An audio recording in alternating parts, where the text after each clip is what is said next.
Hello students, it's Professor Russo again, and we're going to move on to a section that's called the ground rules. But before we do that, I have some parting thoughts for you about the section we just completed.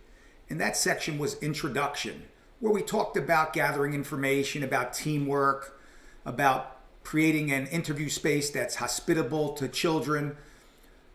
We went over that section in some degree of detail, but it's an important section nonetheless, because if anything, I hope I emphasize to you that preparation is key in any endeavor.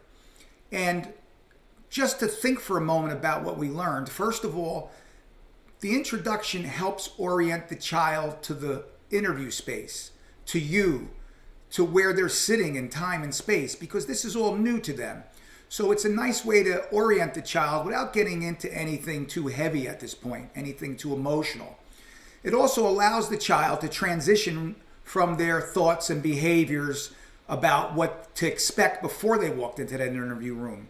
As you might expect, they have all kinds of thoughts and all kinds of misconceptions perhaps about what to expect.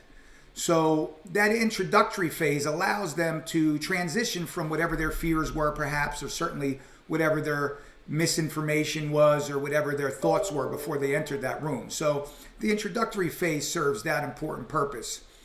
It also sets the table for something that's critical to the forensic interview.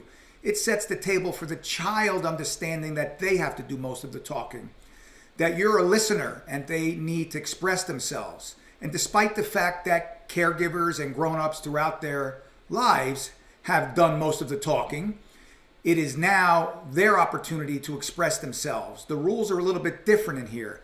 The child is in charge and the child is in control. And we communicate that in that introductory phase.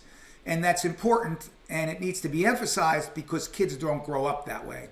So we need to begin to, in the introductory phase, let the child know that the interviewer is a listener and they should be doing the talking, that they're in control. And the other thing that happens is, obviously, it's a time to build rapport and also size up the child's behavior during the rapport phase and during any interaction in that introductory phase. So we build rapport, we connect with the child, we try to make that child feel at ease and more comfortable, because when we transition in a moment to the ground rules, you'll see things get a little bit more formal. And then when we talk about whatever the child may express to us, then things can get somewhat emotional.